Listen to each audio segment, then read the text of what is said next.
Hello students, मेरा नाम है सुजीत शर्मा और आज हम लोग साथ में क्लास 10 की एक बहुत ही इम्पॉर्टेंट चैप्टर इलेक्ट्रिक करंट पढ़ेंगे। इलेक्ट्रिक करंट आज हमारे जीवन का एक मूलभूत आधार बन चुका है, एक फंडामेंटल ज़रूरत बन गई है इलेक्ट्रिक करंट। आज हम देखते हैं कि हमारे घरों में टेलीविज़न से लेकर हमारे मोबाइल फ़ोन तक, इंटरनेट से लेकर एवरीथिंग, सब कुछ इलेक्ट्रिक करंट पर डिपेंड है। अगर हमारे पास इलेक्ट्रिक करंट ना हो तो हमें बहुत सारे कामों को रोक देना पड़ेगा। इवन कि ये जो लाइव क्लास चल रहा है ये भी इलेक्ट्रिक करंट की वजह से चल रहा है। तो सवाल ये उठता है कि इलेक्ट्रिक करंट क्या होता है और इसका सोर्स क्या है, कहाँ से ये ओरिजिनेट होता है। इस बात को समझते हैं। हम जानते हैं कि टॉपिक का नाम है इलेक्ट्रिसिटी और हम स्टडी कर रहे हैं इलेक्ट्रिक करंट के बारे में। इलेक्ट्रिक करंट और कुछ नहीं, चार्ज का बहाव है। इलेक्ट्रिक करंट क्या है? Electric current is the flow of charge. Flow of charge. अब क्वेश्चन ये आता है कि चार्ज क्या है? चार्ज एक्चुअली एक फंडामेंटल प्रॉपर्टी है मैटर की।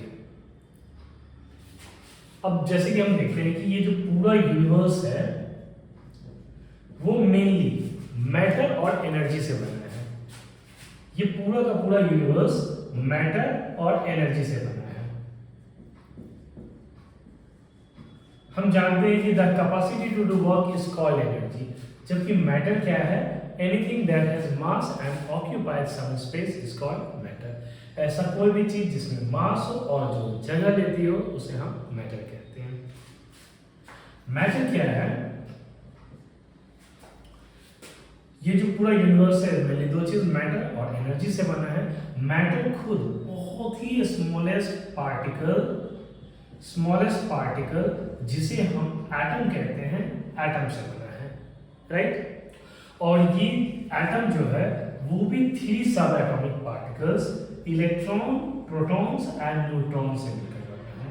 इलेक्ट्रॉन्स, प्रोटॉन्स एंड न्यूट्रॉन से बना है। तो इसका अर्थ ये हुआ कि इलेक्ट्रॉन्स अपने ऊपर नेगेटिव चार्ज कैरी करता है, प्रोटॉन्स अपने ऊपर पॉजिटिव चार्ज कैरी करता है और ये न्यूट्रल होता है नेचर में। तो ये अपने ऊपर नेगेटिव चार्ज कैरी करता है, ये अपने ऊपर पॉजिटिव चार्ज कैरी करता है। तो इसका मतलब ये हुआ कि चार्ज एक्चुअली मैटर की एक फंडामेंटल या उसकी एक इंटरनल प्रॉपर्टी है, चार्ज की ही प्रॉपर्टी है, उसका एक इंट्रिंसिक प्रॉपर्टी कह सकते हैं कि उसके अंदर मौजूद प्रॉपर्टी है। हम देखिए कि ये पूरा यूनिवर्स मैटर और एनर्जी से बना है और ये जो मैटर है वो सबसे छोटे पार्टिकल से बना है जिसे हम एटम कहते हैं। और एटम अपने अंदर 3 फंडामेंटल पार्टिकल्स को लेकर चलता है। इलेक्ट्रॉन्स जिसके ऊपर नेगेटिव चार्ज है, प्रोटॉन्स जिसके ऊपर पॉजिटिव चार्ज है और न्यूट्रॉन्स जो कि न्यूट्रल होता है नेचर में। तो इसका मतलब ये हुआ कि ये जो नेगेटिव चार्ज है, पॉजिटिव चार्ज है, वो कहीं से आया नहीं है, वो कहीं से आता नहीं है, बल्कि वो ऑलरेडी मैटर के अंदर मौजूद है। वो उसके मतलब एक आंतरिक प्रॉपर्टी है, मैटर का एक अंतर्निहित प्रॉपर्टी है, यानी कि मैटर के अंदर मौजूद ही प्रॉपर्टी है कि कोई मैटर होगा तो उस मैटर के अंदर में सर्टेनली चार्ज मौजूद होगा। इसका मतलब ये जो चार्ज है वो मैटर के अंदर से ही पहले से मौजूद है। इसीलिए हम charge is the property of matter. Property of matter मतलब हम कह सकते हैं कि चार्ज मैटर की ही प्रॉपर्टी है, यानी चार्ज के अंदर अगर मैटर है तो उसके अंदर चार्ज होगा ही। तो charge is the property of matter that causes जो क्या करता है, दैट काउजेज इलेक्ट्रिक अट्रैक्शन और रिपल्सन। तो चार्ज जो है एक प्रॉपर्टी है मैटर की दैट काउजेज इलेक्ट्रिक अट्रैक्शन और रिपल्सन, यानी इलेक्ट्रिक चार्ज के बीच में ये अट्रैक्शन या रिपल्सन प्रोड्यूस करता है। चार्ज 2 तरह के होते हैं, कि there are two types of charge, two types of charge, है कि नहीं है? हमारी जिंदगी में दो चीज होता है ना, कुछ पॉजिटिव कुछ नेगेटिव। पॉजिटिव चीज सबको पसंद होती है कि नहीं? तो there are two types of charge, एक होता है पॉजिटिव चार्ज और दूसरा होता है नेगेटिव चार्ज।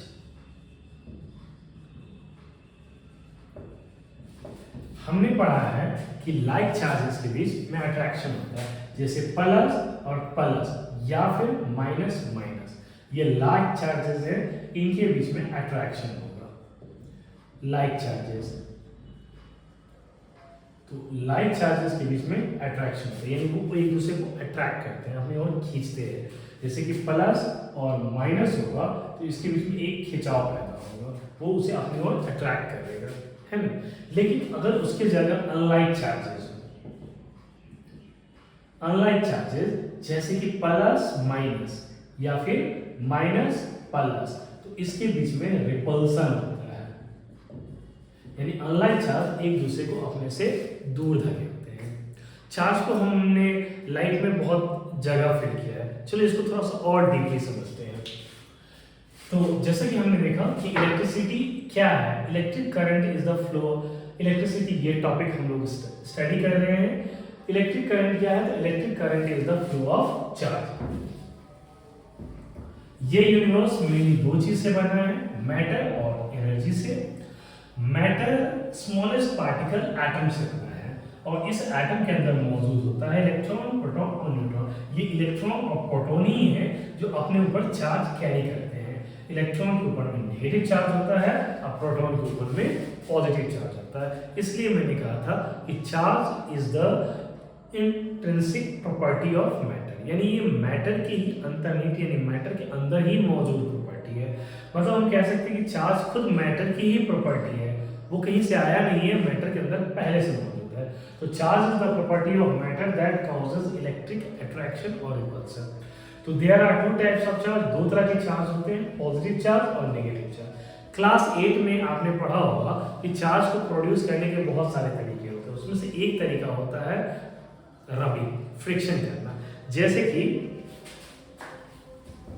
दुनिया में ना दो तरह के ऑब्जेक्ट पाए जाते हैं, एक इलेक्ट्रोपॉजिटिव बॉडी और एक इलेक्ट्रोनेगेटिव बॉडी। अब ये इलेक्ट्रोपॉजिटिव और इलेक्ट्रोनेगेटिव बॉडी कैसे हैं? जैसे कि हम एक एटम का स्ट्रक्चर जानते हैं कि एटम का जो सेंटर होता है उसे हम न्यूक्लियस कहते हैं, उसका नेचर पॉजिटिव होता है और उसके चारों तरफ इलेक्ट्रॉन्स घूमते रहते हैं जिसका नेचर नेगेटिव होता है। तो प्रोटॉन्स और इलेक्ट्रॉन्स के बीच जो फोर्स लगता है उसे हम electrostatic nuclear force of attraction कहते हैं, nuclear force of attraction.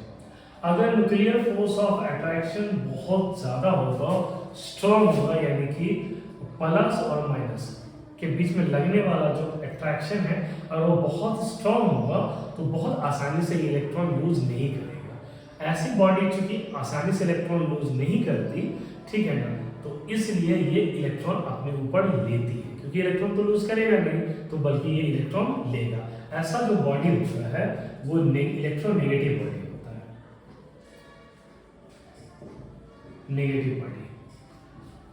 Actually ये इलेक्ट्रॉन लेगा क्योंकि आसानी से ये इलेक्ट्रॉन लूज तो कर सकता नहीं, तो फिर ये इलेक्ट्रॉन्स ले सकता है, इसलिए ये इलेक्ट्रोनेगेटिव बॉडी हुआ। और एक दूसरे तरह का बॉडी होता है जिसमें मतलब पॉजिटिव चार्ज और नेगेटिव चार्ज, जिसको हम न्यूक्लियस कहते हैं, तो इसके बीच में जो न्यूक्लियर फोर्स ऑफ अट्रैक्शन होता है वो वीक होता है। यहाँ बहुत स्ट्रॉन्ग है और ये बहुत वीक है। चूंकि बहुत वीक है तो ये आसानी से इलेक्ट्रॉन को छोड़ देता है, आसानी से इलेक्ट्रॉन लूज कर देता है। तो जो आसानी से इलेक्ट्रॉन लूज कर देता है वो इलेक्ट्रोपॉजिटिव बॉडी होता है, इलेक्ट्रोपॉजिटिव बॉडी। क्योंकि इलेक्ट्रॉन को लूज कर दिया तो उसके ऊपर में ऑब्वियसली पॉजिटिव चार्ज बढ़ जाएगा। अगर इसके पास 10 इलेक्ट्रॉन है, 10 प्रोटॉन है, तो इसने 5 इलेक्ट्रॉन को लूज कर दिया। तो अगर ये 5 इलेक्ट्रॉन लूज कर दिया तो ऑब्वियसली 5 इलेक्ट्रॉन को तो 5 प्रोटॉन न्यूट्रल कर देगा, लेकिन 5 प्रोटॉन तो फिर भी बचा हुआ रहेगा, मतलब इसका नेचर पॉजिटिव होगा। जबकि इसने क्या किया, ये इलेक्ट्रॉन्स ले रहा है तो इसके पास इलेक्ट्रॉन बढ़ जाएगा, क्योंकि पहले से तो एक हम जानते हैं कि एक एटम इलेक्ट्रिकली न्यूट्रल होता है, क्योंकि उसके अंदर जितना इलेक्ट्रॉन्स होता है उतना ही प्रोटॉन्स होता है। तो अगर ये इलेक्ट्रॉन इलेक्ट्रिकली न्यूट्रल है और इसके पास और इलेक्ट्रॉन आ गए तो फिर तो ये नेगेटिव नेचर का हो गया, और अगर इसने इलेक्ट्रॉन खो दिया तो इसके पास इलेक्ट्रॉन कम हो गया, पॉजिटिव चार्ज अब ज्यादा मात्रा में है, तो इसका नेचर पॉजिटिव होगा। तो इस तरह से ये दो तरह के बॉडी होते हैं। अब इस चीज के बीच में हम एक समझते हैं, सपोज दैट कि ये एक सिल्क क्लॉथ है और ये एक ग्लास रॉड है। तो ग्लास रॉड उस टाइप का बॉडी है, ये जो ग्लास रॉड है ये मतलब कि इलेक्ट्रॉन्स को लूज नहीं करेगा। अगर सपोज दैट यही इलेक्ट्रॉन्स को लूज करेगा, तो अगर ये इलेक्ट्रॉन्स लूज कर रहा है तो ये इलेक्ट्रो पॉजिटिव टाइप का बॉडी है। ऐसे ही हम बहुत सारे लिस्ट बना सकते हैं, उसकी इतनी आवश्यकता नहीं है, लेकिन अगर हम बनाना चाहें तो एक लंबा लिस्ट बना सकते हैं कि कौन कौन सा बॉडी हमारे आसपास जो इलेक्ट्रो पॉजिटिव नेचर का है खुद, यानी इलेक्ट्रो पॉजिटिव है, यानी कि ये आसानी से इलेक्ट्रॉन को खो देता है, लूज कर देता है। इसका मतलब है कि इसके बीच में nuclear force of attraction weak काम करता है, और ये वो बॉडी है जिसमें nuclear force of attraction strong काम करता है।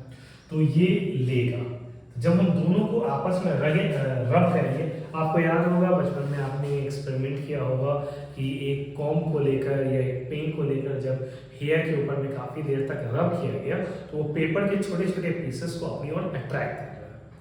क्यों कर रहा है? Because of charge. ऐसे ही हमने समझा था कि अगर हम प्लास्टिक के चेयर पर बैठे हो और लगातार हमारे हाथ उसे रब कर रहे हो तो हमारे हेयर के ऊपर में एक तरह का फोर्स फील होता है। एग्जैक्टली तो इस दो बॉडी को जब हम लेकर रब करेंगे तो ये सारा अपना इलेक्ट्रॉन खो देगा। तो ये अपना सारा इलेक्ट्रॉन जो खो देगा वो इसके ऊपर में, सिल्क क्लॉथ के ऊपर में। ये सिल्क क्लॉथ है और ये ग्लास रॉड है।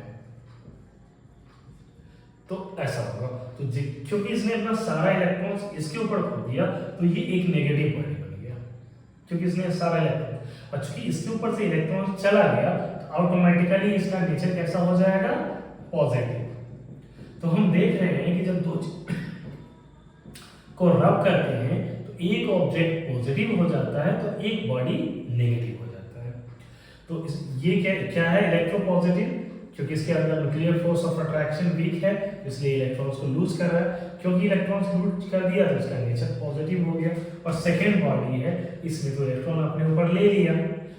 क्यों? क्योंकि इसके न्यूक्लियर फोर्स ऑफ अट्रैक्शन काफी स्ट्रॉन्ग था, तो ये इलेक्ट्रॉन्स लूज तो करेगा नहीं, तो बल्कि ये लेगा। तो ये लिया, प्रोटॉन्स अपने आप ट्रांसफर नहीं होता, प्रोटॉन्स न्यूक्लियस में बहुत ही स्ट्रांगली बंधे होते हैं, स्ट्रांगली हेल्ड होते हैं, इसलिए प्रोटॉन्स ऑर्डिनरी केस में ट्रांसफर नहीं होते, बल्कि इलेक्ट्रॉन्स ही ट्रांसफर होता है। इसका मतलब इलेक्ट्रिक करंट का फ्लो निश्चित तौर पर सिर्फ इलेक्ट्रॉन्स के ही मूवमेंट पर निर्भर करता है। तो एक चीज हम जस्ट नोट कर रहे हैं कि एक बॉडी जो नेगेटिव हो जाएगा, while we are looking that it this body will become positive. तो एक बॉडी पॉजिटिव हो गया है और एक बॉडी नेगेटिव हो गया है। अब क्या होता है? इन दोनों के बीच में अट्रैक्शन, ये दोनों एक दूसरे को अपनी ओर अट्रैक्ट करेंगे। ठीक वैसे ही जैसे कि हमने कॉमन एग्जांपल देखा है कि एक पेन को अपने हेयर पर काफ़ी रब करने के बाद पेपर के छोटे छोटे पीसेस को के पास ले जाते हैं तो उसे अपनी ओर अट्रैक्ट करता है। ठीक है ना? तो दैट इज द चार्ज। इसका मतलब चार्ज दो तरह के हो गए, एक पॉजिटिव चार्ज और नेगेटिव चार्ज। लाइक चार्जेस, जैसे कि अभी हमने देखा कि लाइक चार्जेस रिपल करते हैं, अनलाइक चार्जेस अट्रैक्ट करते हैं। नेक्स्ट थिंग, इससे पहले कि हम इलेक्ट्रिक करंट के पीछे होने वाले कारण को समझें, हमें चार्ज अच्छे से क्लियर कर लेना चाहिए। इसलिए मैंने कहा कि चार्ज एक फंडामेंटल प्रॉपर्टी है मैटर की, यानी कि जहां मैटर होगा वहां चार्ज तो होगा ही होगा। इसका मतलब हम ये कह सकते हैं कि charge comes with mass. Charge comes with mass. जहां मैटर है तो उसके अंदर मास है तो उसके अंदर चार्ज होगा, है ना? तो चार्ज कम्स विद मास। कोई बॉडी के अंदर मास और चार्ज दोनों साथ ही मौजूद होते हैं। तो चार्ज तब आता है जब किसी बॉडी के अंदर मास हो। जैसे लाइट वगैरह के पास मास नहीं है, लाइट एनर्जी के जो भी सोर्स है उसके पास मास नहीं है, तो उसके पास चार्ज भी नहीं है। लेकिन हम जो हर मैटर का सोर्स यानी चार्ज का सोर्स तो मैटर ही हुआ, तो मैटर के अंदर मास होता है, तो चार्ज कम्स विद मास। अब दोनों में डिफरेंस क्या है, चार्ज और मास। अभी तक क्लास 9th में हमने मास के बारे में खूब बात की थी। क्लास 9th में हमने मास के बारे में बात किया था कि मास इज क्या है, mass is the property of, या ये कह सकते हैं कि mass is the measurement of inertia. Mass is the property of inertia. Mass बढ़ता है, इनर्शिया बढ़ता है, मास डिक्रीज करता है, इनर्शिया डिक्रीज करती है, राइट। इसके अलावा हम ये भी कहते हैं केमिस्ट्री के हिसाब से कि mass is the quantity contain in a substance. किसी भी सब्सटेंस के अंदर मौजूद क्वांटिटी को हम मास कहते हैं, राइट। तो मास is the quantity contain in a substance. Charge क्या है, charge is the property of matter, है ना, प्रॉपर्टी ऑफ मैटर जो दैट कॉजेज अट्रैक्शन और रिपल्सन, इलेक्ट्रिक अट्रैक्शन और रिपल्सन क्रिएट करता है। तो चार्ज जो होता है वो पॉजिटिव या नेगेटिव दोनों हो सकता है।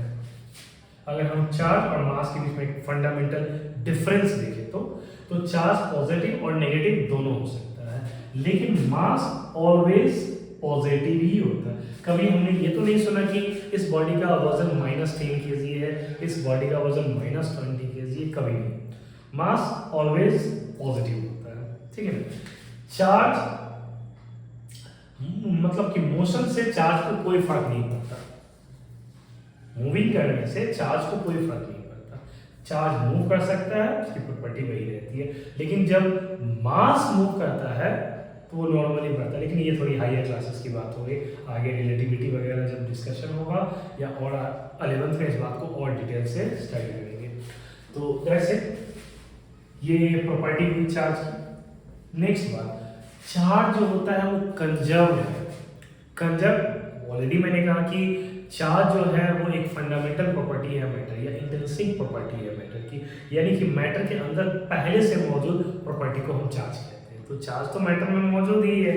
तो हम कह सकते हैं ना कि एटम, हमने क्लास 9 में पढ़ा था डॉल्टन्स के प्रॉपर्टी में, मतलब कि उनके मॉडल में कि या उनके पोस्टुलेट में कि मतलब atom can neither be created not be destroyed. Atom ना तो क्रिएट हो सकता है ना ही डिस्ट्रॉय हो सकता है, ये हमेशा नेचर में मौजूद रहता है। तो हम कह सकते हैं कि चार्ज भी तो मैटर का ही पार्ट है ना, एटम का ही पार्ट है। चार्ज एटम के ही अंदर से आया है, उसी की प्रॉपर्टी है। तो charge can neither be created not be destroyed. ना तो ये क्रिएट हो सकता है ना ही ये डिस्ट्रॉयड हो सकता है। चार्ज कभी मरता नहीं है, चार्ज हमेशा मौजूद रहता है। यानी कि मनुष्य मर जाता है लेकिन उसके अंदर का एटम्स तो हमेशा जिंदा रहता है, और एटम जिंदा रहते हैं तो उसके अंदर का चार्ज भी हमेशा जिंदा रहता है। यही बात हर चीज के साथ लागू है। तो charge can neither be created not be destroyed. ना तो चार्ज को क्रिएट किया जा सकता है ना ही डिस्ट्रॉय किया जा सकता है, ठीक है ना। चार्ज सबसे फंडामेंटल, इससे पहले एक और बात कर ले, चार्ज एक स्केलर क्वांटिटी है। क्योंकि चार्ज में कोई डायरेक्शन नहीं होता, तो स्केलर 9th में आपने पढ़ा होगा कि दो तरह का क्वांटिटी होता है, स्केलर और वेक्टर। स्केलर क्वांटिटी क्या होता है कि a quantity that has magnitude only but no any direction. सिर्फ मैग्नीट्यूड, यानी कि सिर्फ उसको मेजरमेंट किया जा सकता है, कोई डायरेक्शन नहीं। लेकिन वेक्टर क्वांटिटी के पास मैग्नीट्यूड प्लस डायरेक्शन दोनों होता है, मतलब है ना, वो ऑलरेडी आप 9th में पढ़ चुके हो। तो स्केलर क्वांटिटी, चार्ज एक स्केलर क्वांटिटी है, इसके पास सिर्फ मैग्नीट्यूड होता है। इसको हम मेजरमेंट करते हैं, चार्ज को मापा जाता है, it is measured in coulomb. It is measured in coulomb. इसको कूलम में मेजर किया जाता है, जो कि चार्ल्स ऑगस्टिन डी कूलम के सम्मान में है। चार्ल्स ऑगस्टिन डी कूलम के सम्मान में है, ठीक है। तो ये कूलम इसका ऐसा यूनिट होता है चार्ज का, ठीक है ना। Charge can neither be created not be destroyed, इसका मतलब चार्ज कंजर्व क्वांटिटी है, हमेशा कंजर्व रहती है। Charge is a conserve quantity. ये एक स्केलर क्वांटिटी है, it is measured in coulomb. Charge की कुछ और प्रॉपर्टी की बात करें तो एक इलेक्ट्रॉन के ऊपर जो होता है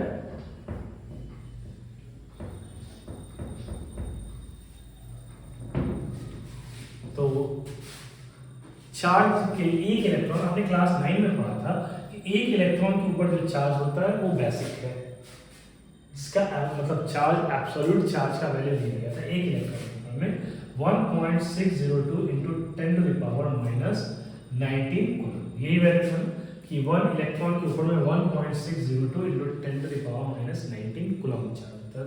अगर हमें पता करना हो कि चार्ज का ऐसा यूनिट तो कूलम बताया गया है, तो एक कूलम में कितने इलेक्ट्रॉन्स होंगे। तो अगर हम पता करना चाहते हैं कि एक कूलम में कितने इलेक्ट्रॉन्स हैं, तो 1 कूलम को यही रखते हैं, इसको नीचे रखते हैं, डिवीजन करते हैं।